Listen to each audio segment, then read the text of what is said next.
Okay, I think we're live. Let me get everything cranked up here.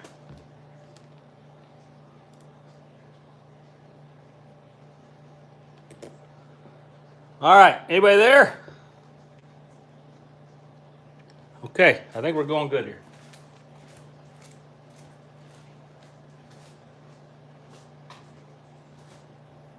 Let's see. Trying a new spot to shop tonight. See if anybody. I don't know if this is gonna work. This chair is not the best place. I got my laptop running here.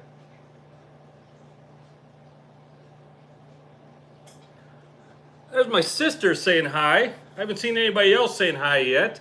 How you doing, Sarah? Good to see you. Let's make sure that we can. Hold on.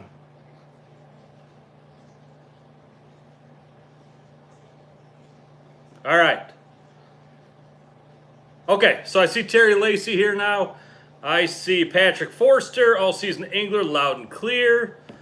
NASCAR Crazy 350 says hello, hello back to you. Good, okay. So everything looks good. I think somebody already said loud and clear. Good. All right, all season angler's got me covered. See if I can move this over a little so I'm not looking so far away from it. Yeah, that's kind of in the way. All right. Nick Padula says he's up in the tree, 8-point out front, needs another year. Nick, good for you, man. Good for you for waiting on it because I'm sure a lot of other people probably would have put an arrow in it. Yeah, I let a lot of deer walk too, Nick. There's nothing wrong with that. There's nothing wrong with that at all. That's a very honorable thing. So yeah, Brian Lytle's here. Good to see you too, Brian. Timothy Conklin, he can see me and hear me. Bob Hunter throwing some thumbs up. Ken Bruscia saying hey back to you, Ken. And Richard Peters saying hi there. Love the information. Richard, thank you very much. Just thanks for being here. M. Lige saying hi to everybody. Oh, Ryan Purchase just getting home from buying his new boat in Sheboygan, Wisconsin. Well, Ryan, you know what that means. You got to tell everybody exactly what you got and how excited you are about it, please. Yeah, give the information down below there, bud, if you don't mind. Jim B, Ryan Art, what's up with you, man? Mark, oh, here we go. Mark Karlowicz. Am I close? Mark, I hope to God I am. Mark Pearson also saying hello. Dennis Smolik saying hello also. And some people now saying congrats to Ryan for buying that boat. Good job, man. Dakota Joe's on saying he's in bad service. Hey, you can catch me later, Joe. It's no problem. I know you're always around. All right. So everything's sounding good, looking good. That's cool. We're all set up in a different part of the shop tonight. Tried to get away from the minnow noise a little, and so maybe a little less cluttered back here. Now I'm sitting here, and my knees are like ramming into the desk in front of me. So I don't know if this is going to work, but it's not terrible. Oh, Ryan Purchase, a 28.5 foot Bayliner Contessa with the tuna tower. Hey, congratulations, man. And Ken, I was waiting to see how long it would take before somebody had to say something about the Lions. Yeah, go Lions. We got everybody right where we want them. The Lions just got it all figured out. Don't worry. This is their exact plan. Somebody's saying the camera's a little fuzzy. Hold on. Let me see if I can wipe that off. Sometimes there's things on the lens. Let me get out of here. Let me check that lens. There's strobe effect. See if that's a little better for everybody.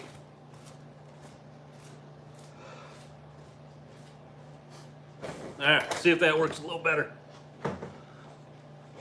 Oh. All right. Ryan Arts and Squirrel Camp. Teresa Flanders saying hi. Ever Vander, hi. Good to see you, Ever.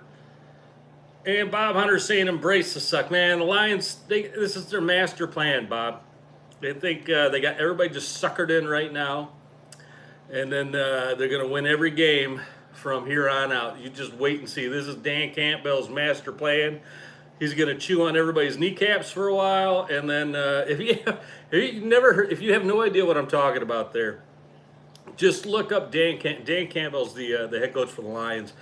Just look up his soundbite when he just look up like Dan Campbell kneecaps. You'll hear exactly what I'm talking about. He said something that was so darn funny. So every time I say something referencing that, that's what I'm talking about. So anyway, yeah. So the Lions, this is their master plan, everybody. If you didn't know, I mean, not everybody gets the memo. They send me the memo, so I get to see it. So I'll let all of you know. This is exactly what they planned on doing. Just sandbagging the first 6 games, maybe 7 or 8, maybe 9, and then just winning out, getting into the playoffs just barely, and then just crushing everyone. That's their master plan. So stand by, get ready to see it come into action any day now. Well, next week they got to start soon, but yep, that's what they're thinking about doing. I'm on board. I hope everybody else gets on board. Like I said in last week's video, all they need is just a little bit of faith, a little backing, a little support from all of us, and God knows how far they can go. Super Bowl bound, without a doubt. I still haven't given up on it for this year. So yeah, go Lions. Go Lions. Please go Lions. Just please. I love them. I love them. We all love them. I mean, maybe not all of us, but the ones of us that do feels my pain. All right. Ever Farmer said the king of the jungle called and wants them to stop using his likeness. It's offensive to him. Well, he's going to have to get over it. I'm sorry, Ever. He's going to have to live with it. West Michigan says really bad plan. Hey, it might be. I don't know. I didn't make the plan. I'm just relaying the plan. Craig Enderby saying, bet they regret letting Stafford go. You know what? You look at Matt Stafford, and you look at, plays for the Panthers now. He was playing for the Jets, quarterback. Can't think of his name. Anyway, you look at these 2 guys who are on these struggling teams for several years. Stafford especially. Why can't I think of his name? It's right there on the tip of my tongue. Anyway. You look at they go to a different organization and they just start flourishing. Stafford was always good. I mean, he was always good. Darnold, thank you. Thanks, Ken. Yeah, Sam Darnold. Stafford was always good. Darnold was always questionable. But now I think he's the leading rusher, or the leading, I think he has the most touchdowns rushing-wise by any quarterback in the league this year. And he's throwing it pretty darn good, too. Yeah. So, I mean, you kind of scratch your head when you see these guys, when they're having all these problems on these other teams, and they go someplace else, and they just flourish. So, yeah, who knows? All right. Ryan Persis, what's Scotty Mack's website for the 333 tour? It's tournamenttrail.net. Tournamenttrail.net. Man, my brain just took another sideways dump right there. Couldn't think of that all of a sudden. Hopefully I can stay on track tonight. All right, so tonight we're going to talk about the fishing report. That's not much there. You're welcome, Ryan. And then we'll talk about some storage for the winter months, how I store my stuff. It's not the end-all, be-all. Of course, there's a lot of other ways you can do things. It's just what works for me. And way I keep things organized and untangled over the winter. And accessible to me, so I can get to things and work on maybe a rod or reel, or maybe some presentations if I want to. So we'll talk about that. You know what? Something just jumped into my mind. Somebody sent me something to the shop, and they said it was back here above. Oh, I got to go get it. Somebody sent something to the shop for me to give away. I wanted to get that before I started, but I forgot. So if you bear with me, I'll be back in 2 minutes.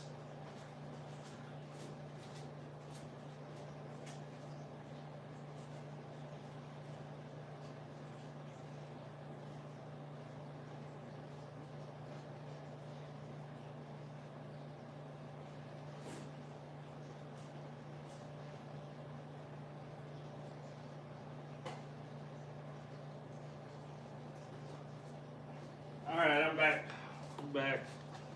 Also, from last week, the person that won the $250 gift certificate has not yet contacted me. So hopefully he'll see that video and let me know. If not, we'll have to, I'll try to get in touch with him, and if I can't, then we'll just move Patrick Forster up to the #1 spot, and I will go back through and recalculate who got the next closest, and we'll just shuffle the prizes down. So I'll figure that out. Ken Brescia just sent super chat. You know what that means, Ken? You get to hear the super chat obnoxious reel. Thanks for doing that. Here you go. I'll make it a loud one. I'll make it a long one and a loud one because I miss that sound already. I do. I miss that sound already. Thanks though, Ken. I really appreciate it, man. That was very nice of you. So let's see what we got in this box that somebody sent. Well, let's see if there's a return address on here. Oh, it says the Downing. Maybe that's the wrong box. I don't think so.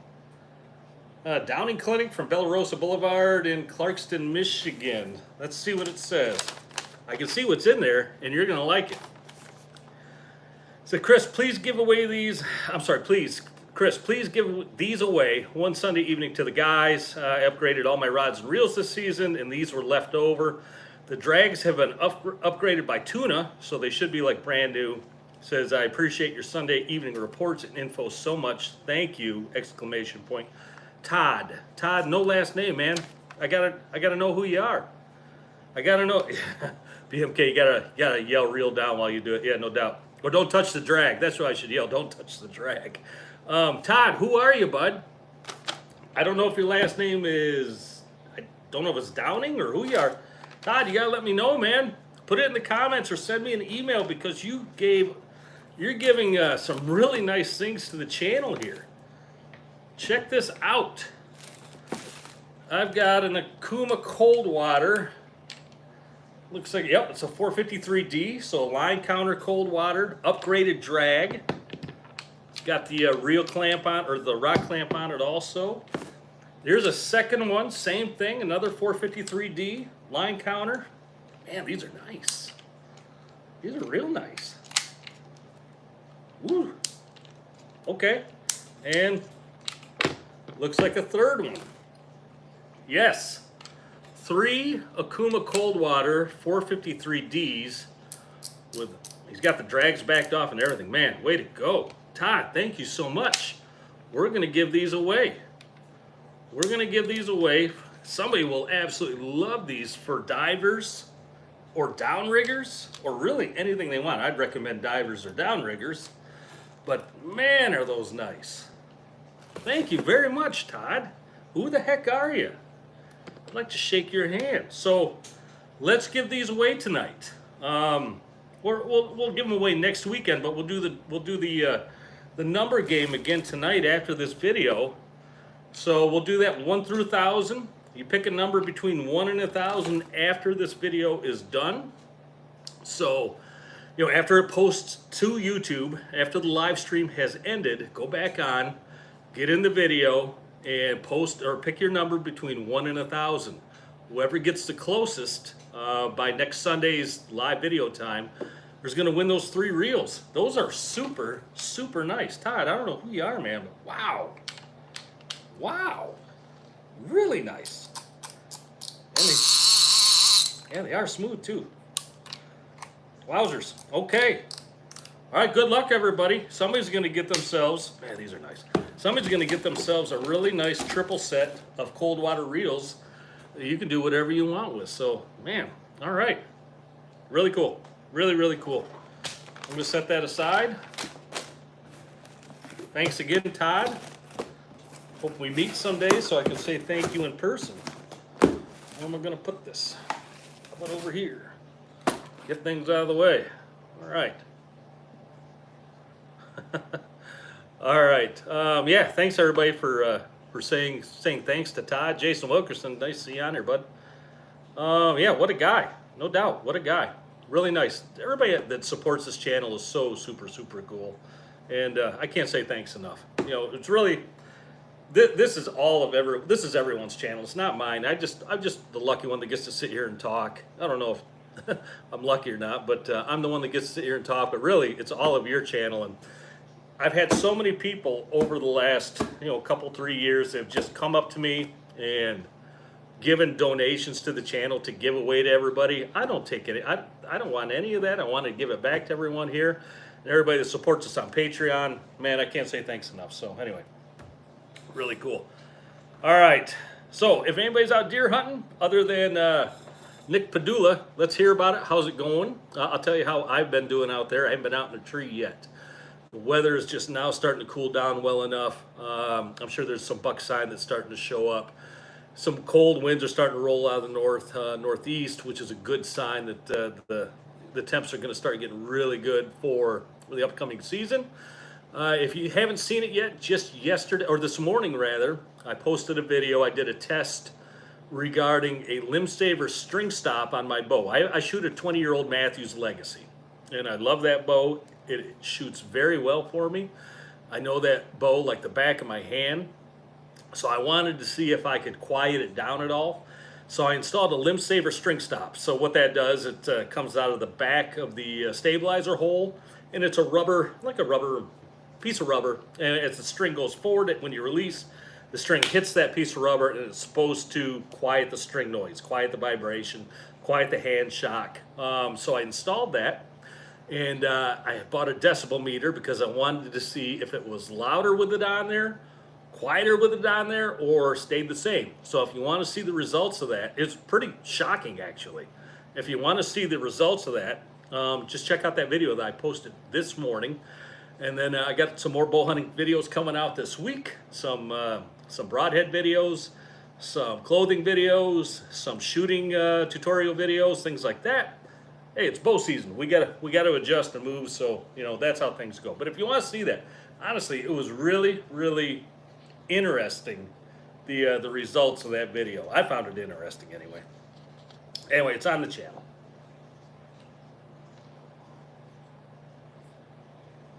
Greg Golab, down in clinic is in the suite across from your office. See if you can hunt him down. Hey, Greg, if you can do that, please do. I would love to talk to this guy, say thanks, whatever we can do. But yeah, bow hunting is on. It's not the best weather yet, but if you're out, I wish you the best of luck. I'll be out very, very soon. Fishing around here, the water is still a little warm. By a little warm, I mean a lot warm, especially in Lake Michigan. Last I checked, which was earlier today, it was still hovering around 62 to 65 degrees. And we're still getting some strong south, southwest, and west winds, which it's not going to change that anytime soon. In the next couple of days, there are some forecasts for some north winds to come in that should start cooling the water down rapidly. And I have a feeling when it starts cooling, it's just going to, boo, it's going to go fast. And once we start getting that cooler water here around Manistee, Ludington, Frankfurt, things like that, it's going to be a lot easier to get out there and target late season coho, late season steelhead, juvenile kings. I have no doubt there's still a bunch of them out there. I have no doubt in my mind there's some steelhead starting to show up in the rivers right now, so I know they're thinking about coming in. I know coho have already come in, but I have no doubt that those juvie coho, even some adult coho, should still be out there. Juvenile kings, nice steelhead. I have no doubt that they're still going to be out there on the shelf or a little deeper water waiting to be caught. I'm hoping maybe to get one more trip in next weekend, possibly Sunday morning. I got to get the boat out of the water though next weekend, maybe next Monday. But if I can squeak in one more trip, I'd love to do that and try to get some of my friends around, like Greg Golab's on here. I want to invite him, owner of the shop, some of my buddies from the tournament team. I'd like to get those guys back up. And do one more go for it, just get out there one more time.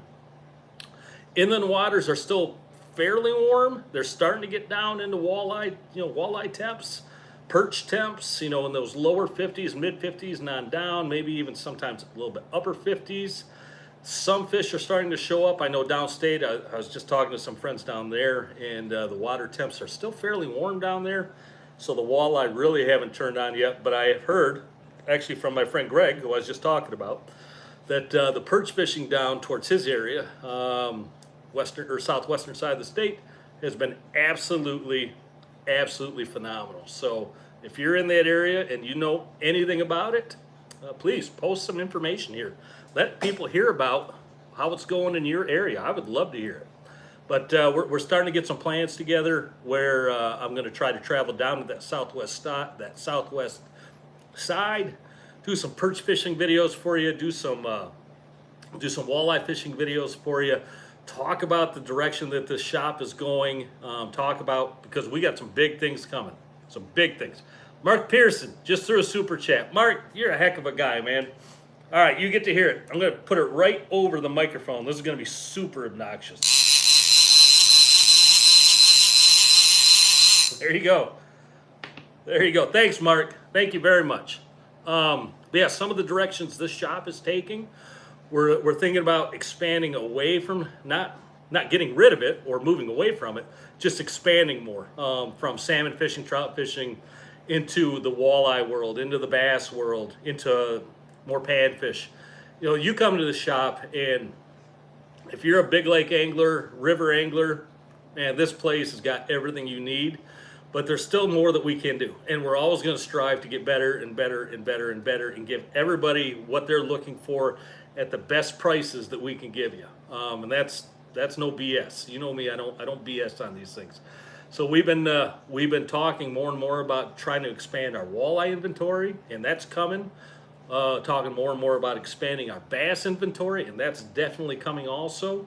So I'm excited. I know the shop owner is excited, and I think a lot of you will be excited also to see where this is going. So anyway, that's a little something on that's coming around the corner. Back to the fishing report. There's not a whole lot more I can give you. If I hear some things over the week, you know, obviously I'll post it in next week's video. But please, if you have information where you're at, if you're downstate, upstate, cross state, other state, altered state, whatever, hey, put that information on here, please. People would love to hear about it. And what good is information if you can't share it? You know, I completely believe in that. So anyway, what am I missing on here on the comments? Ryan Purchase, I have a huge donation I'm going to bring to you Patreon soon. Hey, thanks, Ryan. Really appreciate that, bud. Very nice of you. What else did I miss? There's Todd. Todd, my wife mailed them from her office. Todd, thank you so much, dude. That was so nice of you. I really, really appreciate it, man. There's got to be something I can do to pay you back somehow, somewhere down the line. Definitely. Thank you again. Really, really cool. Brian H., try new Matthews. You'll be amazed. Brian, I have no doubt I would be absolutely... If I put a new Matthews... What's the newest model? The V2, I'm pretty sure. If I put a new Matthews V2 in my hand and shot that thing, I'd probably walk out the door with it, and I get it. Here's the thing, and it's not a rant in any way or anything like that, but my bow is 20 years old. I've taken dozens of deer with that thing. I can still shoot 50 yards. I can still put 7 to 10 arrows in a paper plate at 50 yards with that thing. It's not the fastest thing in the world. It's not the quietest thing in the world, and it's not the most vibration-free bow in the world. I get all that, but I own it. And for me, as long as I can still shoot those arrows that accurately, I'm still effective with it out in the field, I just don't want to go spend the money on that new Matthews V2. Dude, I get it. I would love to. I'm just afraid. If I did, I have no doubt I would walk out the door with it. And God knows, I hope I'd never kick myself in the butt for doing it. But I just hear there's such nice bows. Just such nice bows. So we're going to see. We'll see. Yeah, BMK, that's a great point. A new one, it doesn't put a deer down any more than an old one.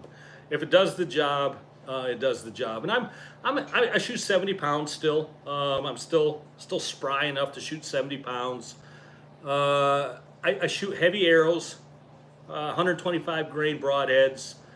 I make my arrows as heavy as I can without tipping the balance, because I'm a huge believer in kinetic energy, how hard something will hit something. And there's a lot of science that goes into that, and I could not sit here and tell you all. I know some of it, I don't know all of it. But I'm a huge believer in kinetic energy and how it comes out of a bow. So honestly, the faster you go on a bow, the more you can actually lose kinetic energy. You can lose some of that hitting power. It's not stopping power. It's not anything like that. There's really no such thing as that. But when it comes to kinetic energy and how that arrow can strike a deer, penetrate a deer, and go through that animal, there's a lot of science that goes into that. So my bow hits really, really hard, has high kinetic energy, and that's one of the things I never want to lose. So anyway, again, sorry, I got on a soapbox there for a second. I'll jump down, and we'll get back at this. So, all right, how many people we got here? 81. Yeah, we're definitely in the non-summer months. We start losing people here this time of the year, but that's fine. That's no big deal. Let's talk about tonight's topic: storing your tackle, your rods and reels, other things for the winter time. I'm going to tell you guys how I do it, but I would love to hear some comments on here on how you do it. I'm always learning. We always learn from one another. So if you have good ideas, I'd love to hear that. Let's start with some tackle. How I do some. No, let's start. Oh, I can't move. I'm stuck behind this desk. Let's start right here. This is one of my downrigger rods from my boat. And I'll just use this as an example. So I got an 8.5 foot Daiwa Wilderness rod here. Daiwa Saltist reel on there. The line's still on there, still good. I know this line doesn't need to be changed. If I did, I'd probably leave this at the front of my stack where I could get to it. That's one tip I'll give you right off the bat, because I hate it when I know, because I've done this, when I know there's like a rod reel combo I want to work on, maybe change lead core, change copper, change mono, whatever, and I leave it behind my other rods or behind other things. Try to remember which one of those things are. Maybe even just get a little tag or a rubber band or something that lets you know that that's one of the ones you want to leave out. That's a really good, that's something that I picked up over the years. If you got leaders that need to be replaced, just mark it somehow so you don't bury it in the back, because man, that is such a hassle when you got to dig through everything else to get to your rods. So the way I would store this, and really it's not brain science in any way, what I do is I put a large swivel on the end. So I got my normal small swivel. I put like a Dreamweaver number 6 on the end, and I will reel that thing. I will reel that thing right up to the tip, almost to the tip. And then I'm going to back that drag off all the way. You always want to store your reels with your drags backed off all the way. Otherwise, they'll leave imprints on those drag plates. So back that off all the way. You still have a little bit enough to pull that thing all the way up to the tip, or else use your thumb like I'm doing and bring that thing all the way up until it won't go anymore. And that's exactly how I store it right there.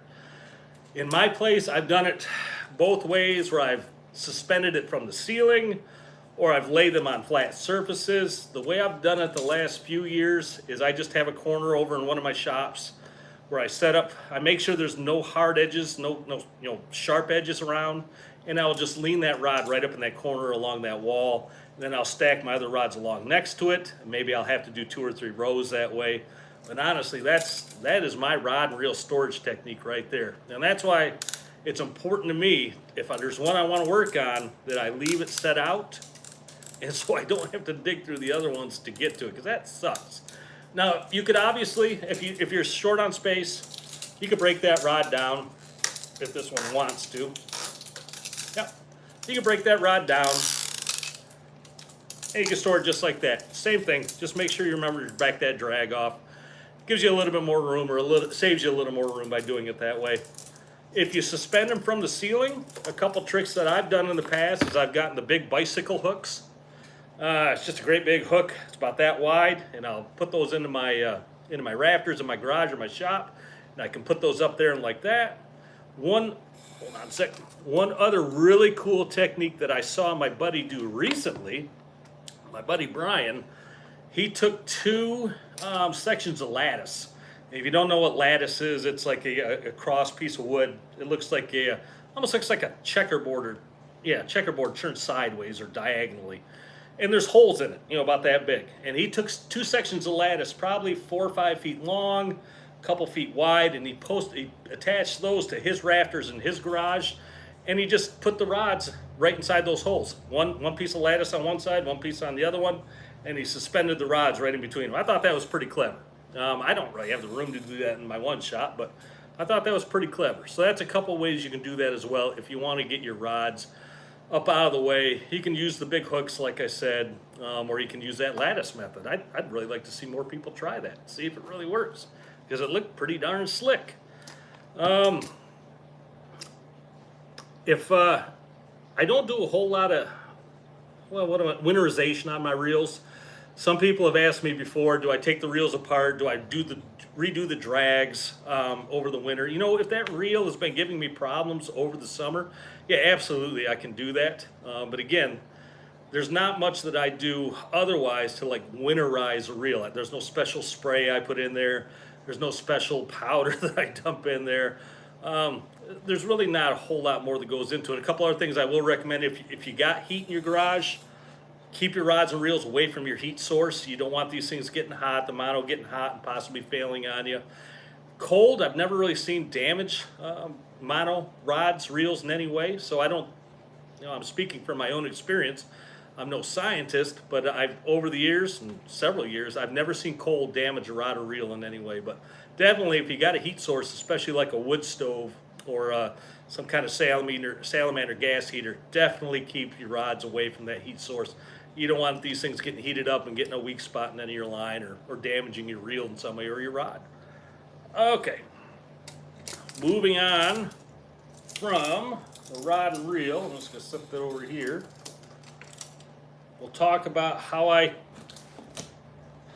store my flashers and flies. Now, for me, I've talked about this before. If I have a flasher fly combo or meat rig flasher combo on my boat that has worked for me over the years, I do not like taking that thing apart. I absolutely hate taking it apart because there's something about that combo that has worked for me over time. So I never want to disassemble that thing and hope I get it all back together the right way on the right flasher, and I forgot which one went on there, or instead of writing diagrams and notes to myself, the easiest way that I found, I just keep them all put right together exactly the way they were. And I used to take them and throw them into a bin or a box or something, try to organize them so they wouldn't get tangled up, but it didn't matter. Those things always got tangled up some way. And when you pull it out in the springtime, you just pull out a giant spider web of mess. And it takes hours sometimes to get that all separated. So what I've done over the years is at the end of the season, if I don't have them, I just go grab some Meyer storage bags, the 1 gallon size. You can get the freezer bags too, they're a little more expensive, but just the 1 gallon Meyer storage bags. 75 of them in this thing, I think cost me like $5. And what I'll do, I'll take one of my rigs, and like I said, this is no way, shape, or form rocket science, brain surgery. I just put my rig right in the bag. That's it. Close it up. That just now goes into a tote or a box of some kind, and that will keep you guys from getting tangled up, all your rigs tangled together. Make sure, though, before you throw that thing in this bag, that it's dried out. Make sure it's sat in the sun or someplace dry for a minimum amount of time to make sure your teasers are dry, make sure your flashers are dry, everything is dry.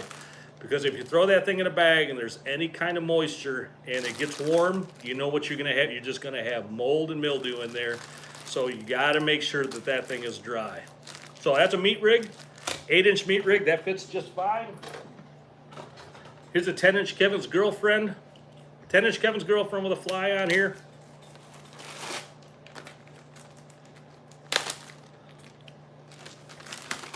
You see that fits just fine. That would go into the tote. And then your bigger paddles, like your Beckholds or your Okie Fishers, the big fish style paddles. Most of them will fit into one of these bags. I'm pretty sure the Beckhold fits no problem. But say you had one of those great big flashers that stuck out the one end, you just get a second bag, put it right over that other end, and you just wrap some rubber bands around it. Works just fine. But most flashers you find are going to fit inside these gallon bags. Close that up, throw that in the tote. You can organize that way, your 10-inch, your 8-inch, your jumbos, your meat rigs, your flies, put them in different totes. Whatever you want to do. This is a great way to keep everything from getting tangled up on you over the winter time. You can just jump in there. Another nice thing is when you stick your hand down in there to get something, you're generally not going to get a hook in the hand. Sometimes you will. They'll pop through the bag, but they'll generally keep them pretty well protected, and you won't get a hook in the hand, which I'm sure all of us have done about 100 million times. BMK says there's actually jumbo bags. Yeah, BMK, I'm sure there are. But like I said, these 1 gallon size, they work great. Where am I at here? So yeah, combos, flasher flies, meat rigs, spoons, they just stay in my spoon box. Unless there's something I want to work on over the winter time, all my spoons just stay in my Special Mate spoon boxes, or I have a spoon storage compartment on my boat where all the spoons hang up in there, and it keeps everything nice and organized for me. There's not much you have to do special-wise as it comes to spoons. My divers, pretty much I'll do the same. I'll put those into totes. You don't need to put your divers in a bag. If you want to, you can organize them. But I'll normally have just one tote, a smaller tote with all my divers in it. And I'll normally break them up between my small divers, my high divers, and my deeper divers, my jumbos. So those go into certain totes where I know everything is that way.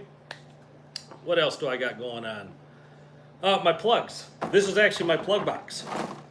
And this I learned over the years, trying to figure out the best way to store your plugs, not only during winter time, but also just when you're out fishing. So one day I thought, you know what? I wonder if those fit in one of these Special Mate, the large, I think this is the 8-inch. Let me check. This is the Special Mate box large plug. And it's got a serial number, or probably a product number, S8128 on it.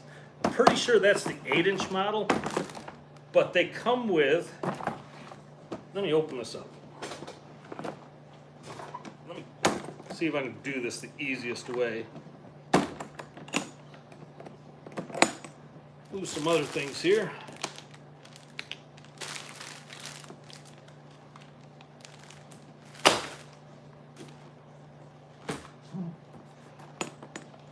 There's plug Special Mate boxes, and there's spoon Special Mate boxes. The spoon Special Mate boxes have the same type of dividers, but they don't. I don't think they have these walls. All right, which will separate the plugs for you. So what I've done is I just take my plugs. Oh man, this is not going to be easy to do, but I'll do my best for you. So what I do is I just take my plugs and I take it from the back hook, the long hook, and I just hang that right on the little place where the hook hangs, obviously. That allows that plug to sit down in there. Now what I had to figure out though is because when all the rows are in here, these things won't open, they won't close, they won't move. You actually got to remove some of these dividers out of this plug box to get it to work. And I think what I did was every third, was it every second or I think it was every third one I just popped out. They're super easy to pop out. You just reach your hand down in there, you flex it a little bit and it'll pop right out. Once I did that, that allowed me to open, close, organize all my plugs. I wish you could see this a little bit better. It's not the easiest. There, that'll help. Yeah, so now I can organize all my plugs. Of course, tipping it sideways doesn't help. And they'll move around naturally. Of course, they won't now because I'm tipping it sideways. And once you've done that, you can go through all your plugs. And this has been the best plug storage solution for me by far. By far. Because in the past, oh good Lord, I've tried about everything else. And if you got a better idea on this, please let me know because I'm always looking to hear. But in the past, I had Plano boxes where, you know, I throw a couple plugs in one slot in a giant Plano box. Oh, let me fix that. You know, I throw a plug in the Plano box, you know, in the different storage compartments. You throw two in one spot, two in another. And they still got tangled up. They still got just a mess. There, that might be better. I've tried, what else have I done? I've tried taking the hook harnesses off, which works. Storing the hook harnesses away from the plugs, but then again, it's more work because you got to take the hook harnesses off You got to put them back on. With the regular J plugs, you know, that has the removable hook harness, it's a little easier. But with these Ace Highs, the 5-inch Ace Highs, you know, they're not, you got to get yourself a split ring player, and you got to take them off that way. Leaving it all constructed, being able to put it into a box, and I probably got 60, 70 plugs in that box, and I'm sure I could get another 20 in there. But that's a lot of plugs. I have a lot more spoons than I do plugs. So that one box right there will suit my needs mostly for most of my plugs for many, many years. Just an easy way to store your plugs, your flash or fly stuff, your meat rigs, your rotators. Easy way over the winter. Keep them separate, keep them clean, keep the hooks out of your hands. And that's the way I've been doing it for a few years now, and it's worked really, really well for me. So I knew I blew through that a little fast, but again, it's not rocket science or brain surgery anyway. It's just an easy way to do things. And there's people out there that come up with easy ways to do things all the time. And sometimes that is the absolute best way to do stuff. All right. What can I answer for you about any of that or about anything else that we have not talked about tonight? I'm happy to sit here. We are 41 minutes in. Man, that goes by quick. We could talk about how the Lions are going to win the Super Bowl. Bonnie Zulke saying it said 8 p.m. live. What's going on? Bonnie, you might be in a different time zone than me. I'm pretty sure I set it for 7 p.m. Sorry about that. If you missed something, you can always go back and watch later, though.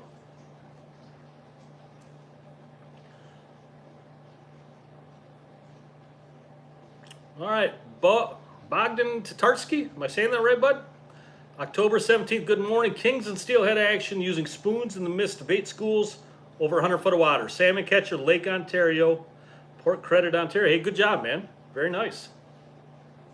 Philip Overmeyer, the tackle mate. It's actually called Special Mate. But yeah, definitely, yeah, put that on the Christmas list, man. Bonnie, you're in Olcott, New York. Yeah, I'm pretty sure we're in a different time zone, Bonnie. Maybe that's the issue. I'm sorry. I'm sorry you missed part of it. But you can always go back and watch later. All-season angler, getting your captain's license. Congratulations. That's really well done. I know I've talked about it in the past, how I got my captain's license. If you ever want a more in-depth video on that, you know, if that's something that people definitely want, I can make an in-depth video on that and how I did it and the courses that I took and how I jumped through all those hoops.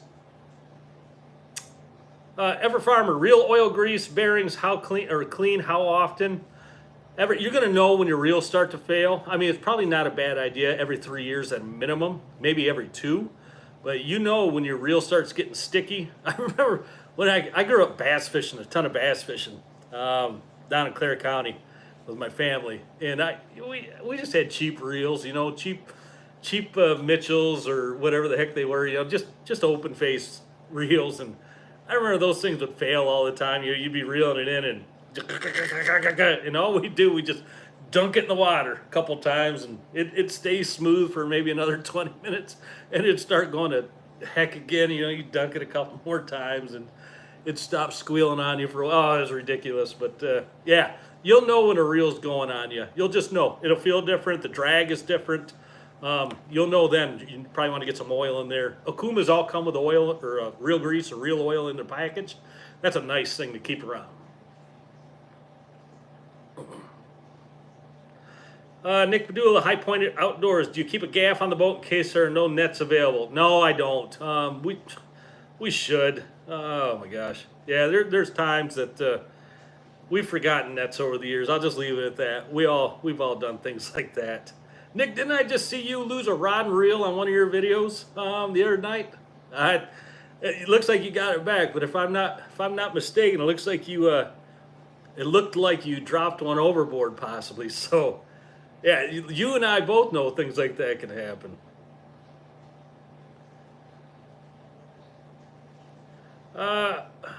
Everett Farmer again, Okuma Carbonite Drag Standard versus upgraded Dragmaster. Is there that much of a difference? Depends on the reel that you have. I'm sure with the convectors, you're going to feel a difference some way. The cold waters, maybe not so much. And then, of course, as you get in the higher echelon reels, even less. Like I always say about these Daiwa Saltists, these things right here are just absolute liquid smooth. I even heard Tuna say way back in the day that these are the only reels that he would never recommend putting drag upgrades on because they come so good right out of the box. Yeah, Nick, I thought I saw that. Yeah, it was still attached to your downrigger. Yeah, I did see that. All right. Well, how many people we got? Down to 77. Let's get out of here. Don't forget, Todd, you nice guy. I got to say thanks somehow, some way down the road, but Todd donated these 3 Okuma cold water reels with drag upgrades. They're used reels. They're the 453Ds, line counters. They're used, but looking at them, you wouldn't even know it. I mean, maybe a little rash right there. These things are nice, really, really nice. Some lucky son of a gun is going to get a real nice set of, or triple set of reels. So, again, like the video, please. If you like what you see and it helps you out in any way, like the video. If you think about subscribing, hey, that's great. I would appreciate it. It does help the channel. I'm never here to beg for that kind of thing, but like the video. Pick a number between 1 and 1,000 down in the comments once this video is over and posted to YouTube. Closest to 1,000, or whoever gets the number first, or I'm sorry, whoever is closest to the number that I pick, 1 to 1,000, or nails it right on the head. First one to do that is winning these 3 reels. Super, super nice. Todd, you're saying they weren't used much, they were backups. Those are nice reels to have as backups, man. Those are real nice to have as backups. So, all right. Mike F., you said you did the same thing when you were a kid. Dunked the rod and reel in the drink to get it to quiet down. Heck yeah. Heck yeah. Farmer engineering, no doubt about it. All right, let's get out of here. Thanks again to everybody for being here. I hope this helped you out in some way. I will see everybody again next Sunday night at 7 o'clock. We'll see you. Take care. Be safe.